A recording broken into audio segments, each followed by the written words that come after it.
আমি মোটা মোটা হকগুলো শুধু বলতেছি আর কি। এরপরে বাচ্চা যখন বড় হবে তার প্রথম শিক্ষা হবে কোরআনই শিক্ষা। তাকে সর্বপ্রথম কোরআনের সাথে জুড়াইয়া দিতে হবে, কোরআনই শিক্ষায় শিক্ষিত করতে হবে। মনে রাখবেন, অনেকে বলে যে একটা হলো জাগতিক শিক্ষা আর একটা হলো পরকালীন শিক্ষা। এই কথা বলার দ্বারা এই কোরআন সুন্নাহর শিক্ষাকে শুধুমাত্র আখিরাতের জন্য সাব্যস্ত করা হয়। তার মানে বোঝানো হয় কি, যে কোরআন হাদিস শিখে দুনিয়ায় চলা যায়, নাউজুবিল্লাহ বলে। অথচ ইসলামকে পূর্ণাঙ্গ জীবন ব্যবস্থা হিসাবে ঘোষণা করেছেন কে? এই দুনিয়ায় চলার জন্য একটা মানুষের যা দরকার, রাষ্ট্রীয় পর্যায়ে যা দরকার, ব্যক্তিগত পর্যায়ে যা দরকার, সামাজিক পর্যায়ে যা দরকার, রাজনৈতিক অর্থনৈতিক পর্যায়ে যা দরকার, সব কিছুর সমাধান ইসলামের মধ্যে আছে না নাই? এ দুনিয়ায় তো উচিত ছিল শুধুমাত্র কেবলমাত্র একমাত্র শিক্ষা ব্যবস্থা হওয়ার দরকার ছিল কোরআন সুন্নাহর শিক্ষা ব্যবস্থা। তাহলে এ দুনিয়ায় অরাজকতা, অনৈতিকতা, খুন, দুর্নীতি, অন্যের সম্পদ মেরে খাওয়া, এগুলো কিছুই হতো না। গোটা পৃথিবীতে শান্তির সুবাতাস বইতো, ঠিক কিনা বলেন? এজন্য সন্তানকে প্রথমে শিক্ষা দিতে হবে কোরআনের শিক্ষা। যদি কোরআনের শিক্ষা না দেওয়া হয়, সন্তানকে সম্পদ মানানো সম্ভব নয়। সন্তানকে প্রকৃত মানবিক গুণ অর্জন করানো কোরআন সুন্নাহর শিক্ষাবিহীন কখনোই সম্ভব নয়। এজন্য সন্তানকে প্রথমে কোরআনের শিক্ষা শিখাতে হবে। এই যে দেখছেন, এটা তারা একটা প্রদর্শনী দিয়েছে, কিন্তু বাস্তবতা এরকম। আপনার সন্তানকে আপনি ডাক্তার, ইঞ্জিনিয়ার, উকিল, ব্যারিস্টার বানানোর ইচ্ছা, বানাবেন, অসুবিধা নাই তো। কিন্তু আপনি আপনার সন্তানকে তো আগে মুসলমান বানাতে হবে, ঠিক কিনা বলেন? ওই রকম জানাজার তাকবীর দিলে সে যদি রুকুতে চলে যায় তাহলে বিপদ না? আপনার সন্তানকে তো কমপক্ষে জানাজা পড়ানোর যোগ্যতা অর্জন করতে পারে, এতটুকু কমপক্ষে শেখাতে হবে। আপনি ডাক্তার, ইঞ্জিনিয়ার তো আমাদেরও দরকার, কেন দরকার না? কারণ একজন ডাক্তার যদি দিনদার হয় তাহলে ওই ডাক্তারের দ্বারা সাধারণ মানুষ বেশি উপকৃত হবে। একজন ইঞ্জিনিয়ার যদি দিনদার হয়, সে আপনার এলাকার মসজিদ, মাদ্রাসা, ধর্মীয় স্থাপনাগুলোর ডিজাইন ফ্রি করে দিবে, ঠিক কিনা বলেন? এগুলো দরকার। তবে আমাদের দিনদার ডাক্তার দরকার। এমন ডাক্তার দরকার না যেই ডাক্তার ডায়াগনস্টিক সেন্টারের সাথে চুক্তি কইরাই বসছে যে টেনশন কইরেন না, পেটে ব্যথার রুগী আসলেও 10,000-এর কম টেস্ট হবে না, আপনার কোনো চিন্তা নাই। আছে না নাই? আপনি যাবেন, কিছু রোগ নাই আপনারে দেখবেন 20টা টেস্ট দিয়া রাখছে, আবার বলবে ওই জায়গা থেকে করাবেন, নাহলে ভালো হয় না। আছে না নাই? এগুলো ডাক্তার না, এগুলো হলো ডাকাত। এগুলো কি, জোরে বলেন? ডাকাত। আমরা তো এইরকম ডাকাত ডাক্তার চাই না, দিনদার ডাক্তার চাই। তাহলে দিনদার ডাক্তার যদি প্রয়োজন হয়, তাহলে অবশ্যই তাকে দিন আগে শেখাতে হবে। আপনি এই ধরনের মাদ্রাসা, নুরানি মাদ্রাসাগুলায় ক্লাস 3 পর্যন্ত পড়ান না। আপনার কি হবে জানেন? 3 পর্যন্ত যদি একটা ছেলে পড়ে, সে কতটুক শেখে? বলে কমপক্ষে একটা মুসলমানের জন্য যতটুকু ইলমে দিন শেখা ফরজ, ক্লাস 3 পর্যন্ত নুরানিতে পড়লে মোটামুটি এই ফরজ পরিমাণ ইলমে দিন সে অর্জন করে ফেলে। সুবহানাল্লাহ। এখন আপনি যদি তারে না শেখান, এক নম্বরে নিজে না শিখলে নিজে গুনাহগার হইলেন, সন্তানকে শেখালেন না, আপনি এই কারণে সন্তানের হক নষ্ট করে নেওয়ালা হয়ে গেলেন। দেখুন, এদেশে একটা সময় মক্তব থেকে সব শেখা যাইত। একটা সময় সকাল সুবাহি মক্তব, প্রত্যেকটা মসজিদের মধ্যে মক্তব ছিল। কিন্তু ইসলাম বিদ্বেষীরা খেয়াল করলো যে এই দেশে আমাদের যেই পরিমাণ ইনভেস্ট, ওই পরিমাণ ফলাফল আমরা পাইতেছি না। এর কারণ কি? এরা গবেষণা করার পরে তাদের সফলতার সবচাইতে বড় বাধা যেগুলো পেয়েছে, এর মধ্যে অন্যতম ছিল সকালবেলার মক্তব। কারণ কি?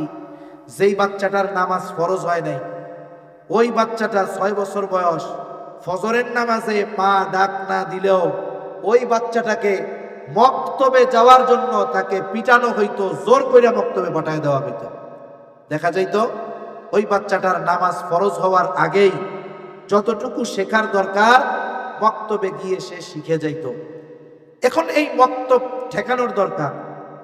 এটা তো আর সেনাবাহিনী অস্ত্র শস্ত্র দিয়ে ঠেকানো যাবে না, প্রলোভন দিয়ে ঠেকাতে হবে। এই এনজিওরা এই বাংলাদেশে প্রথম কেজি স্কুল চালু করে, কিন্ডার গার্ডেন। আপনারা জানেন কি জানি না, জানেন নাকি জানি না, আমার জানা নাই।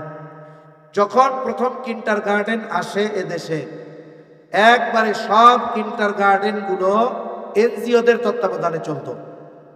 পরে আস্তে আস্তে ব্যাপক হয়েছে, কিন্তু প্রথম এনজিওদের পরিপূর্ণ তত্ত্বাবধানে চলতো।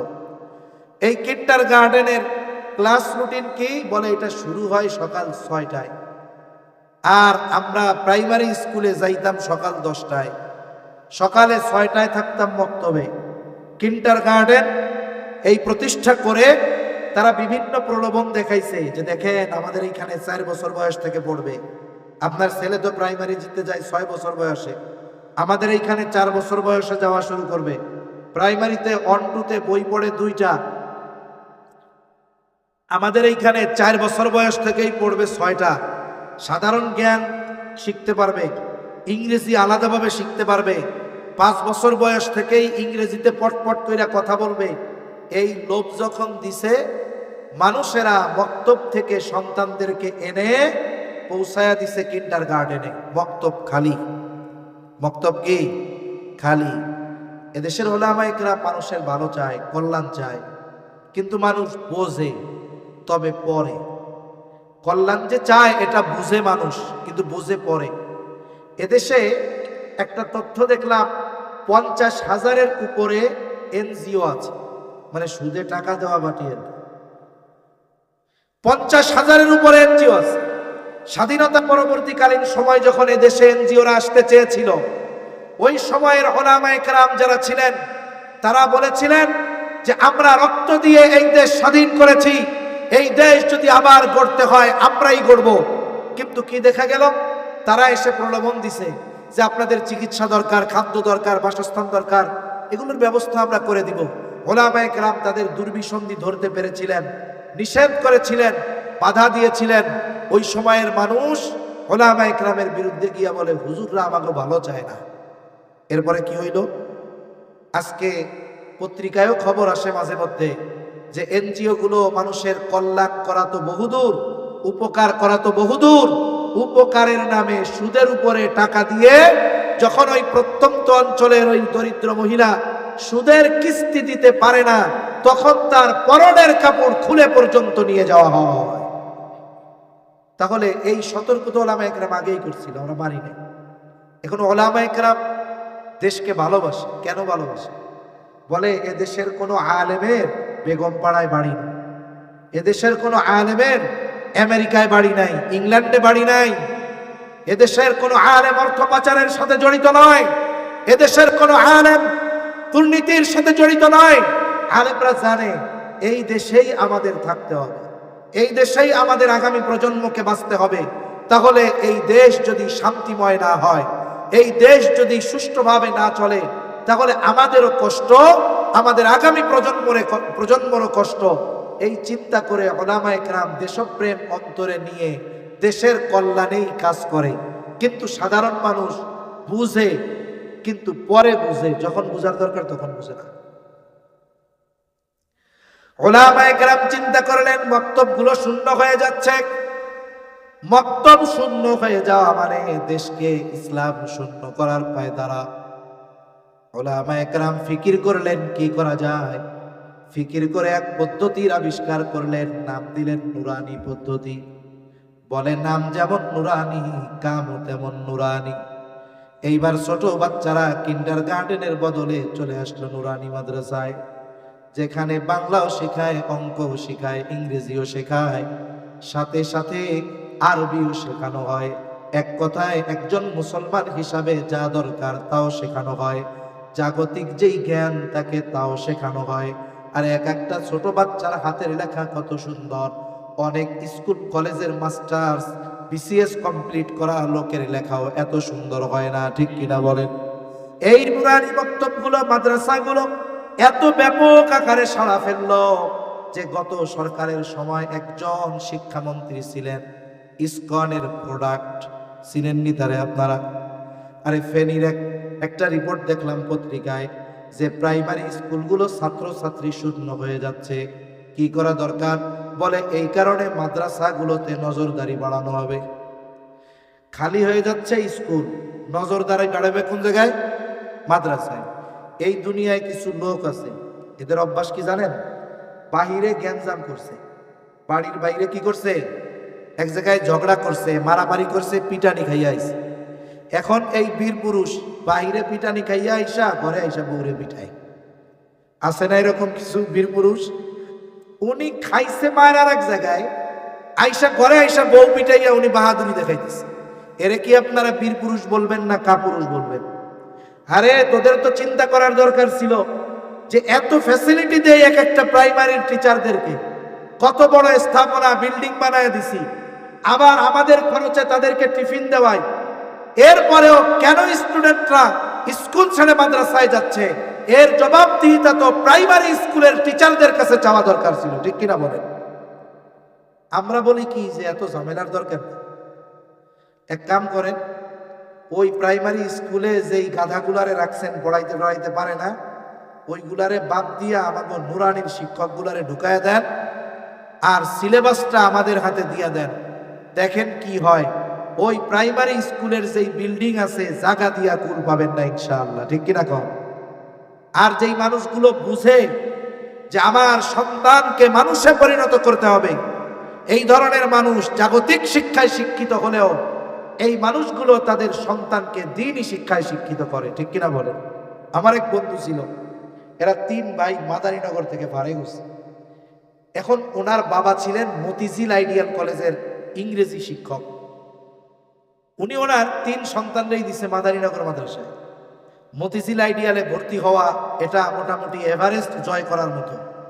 উনি শিক্ষক হিসাবে ওনার ফ্যাসিলিটি ছিল, উনি ওনার বাচ্চাদেরকে কোটায় ভর্তি করে দিতে পারতেন। এখন ওনার বন্ধুরা বলে, আপনি আসলে একটা বলদ মানুষ, এত সুযোগ থাকার পরেও আপনি আপনার একটা বাচ্চারেও আপনি স্কুলে দিলেন না। মতিঝিল আইডিয়ালে যদি পড়াইতেন, দেশের শীর্ষস্থানীয় একটা স্কুল, আপনার সুযোগ থাকার পরেও আপনি দিলেন না, 3টারই মৌলবি বানাইলেন। আপনি একটা বলদ। কয় না ভাই, আমি চালাক, এই জন্য আমার পোলা একটা রেও স্কুলে দেই নাই। অনেক জায়গায় অনেক আজিব আজিব বিষয়। নুরানি মাদ্রাসার প্রভাব কত! মানিকগঞ্জে এক জায়গায় প্রোগ্রামিং স্কুল আর নুরানি মাদ্রাসা পাশাপাশি, স্কুলের মাঠেই মাহফিল। তা আমি আবার জিজ্ঞাসা করতেছি ওনারে যে কি ভাই, নুরানি মাদ্রাসার সাথে স্কুলের সাথে কন্টেস্ট লাগে না? তাই হুজুর আমাকেও সমস্যা নেই। বলি কেন? বলে এই স্কুলে 12 জন না 13 জন শিক্ষক শিক্ষিকা, তাদের সবগুলোর পোলাপান আমাকে মাদ্রাসায় পড়ে। তাহলে দেখেন নুরানির প্রভাবটা কি। একটা ছোট বাচ্চা ছোট থেকেই আদব শিখে, তার মানে এই দ্বীনি শিক্ষায় শিক্ষিত হওয়ার কারণে তার মধ্যে দ্বীন ঢুকে যায়। আলেম হওয়া জরুরি না, মুসলমান হওয়া জরুরি। সন্তানকে যদি দ্বীন না শেখান, ও ডাক্তার ইঞ্জিনিয়ার হবে কিন্তু মুসলমান হতে পারবে না। এজন্য সন্তানের অন্যতম হক এই সন্তানকে কোরআনের শিক্ষায় শিক্ষিত করা। লম্বা হয়ে যাচ্ছে কথা। এরপরে সন্তান যখন বড় হবে, বলে 7 বছর বয়স নামাজের জন্য আদেশ করবে, 10 বছর বয়স হইলে নামাজ না পড়লে প্রহার করবে। 7 বছর বয়সে আপনি যদি সন্তানকে নামাজের জন্য আদেশ করতে চান, তার মানে এর আগের থেকেই তাকে নামাজ শেখানোর দরকার আছে না নাই? একটু চিন্তা করেন, বাচ্চাটা যদি মাদ্রাসায় দিয়ে দেন, 7 বছর বয়সে নামাজের আদেশ করা লাগবে না, তাকিদ দেওয়া লাগবে না, ওই বাচ্চাটা তো 6 বছর বয়সে পাক্কা নামাজি হয়ে যাবে। বরং অনেক সময় ওই ধরনের ছোট বাচ্চাদের নামাজের হালত দেখে আমাদের লজ্জা লাগে। আরে এই ছোট বাচ্চা যেমনে নামাজ পড়তেছে, এইরকম যদি নামাজ পড়তে পারতাম আমারও ভালো লাগতো। মাঝে মাঝে অনেক মাদ্রাসা রাতের সিসি ক্যামেরার ভিডিও অনলাইনে ছাড়া হয়। রাত গভীর 3টা, 2:30, 2টা বাজে, ছোট নাবালক মাসুম বাচ্চা, বয়স 6 বছর 7 বছর বয়স হবে, ও প্রস্রাব করার জন্য উঠছে, আইসা আবার চলে আসছে, আবার কি মনে করে আবার ওযুখানার মধ্যে গেছে। শীতের রাত, ওই 7 বছরের বাচ্চা 6 বছরের বাচ্চা সুন্দর মতো ঠান্ডা পানি দিয়ে ওযু করে 2-4 রাকাত তাহাজ্জুদ পড়ে আল্লাহর কাছে দোয়া করতেছে।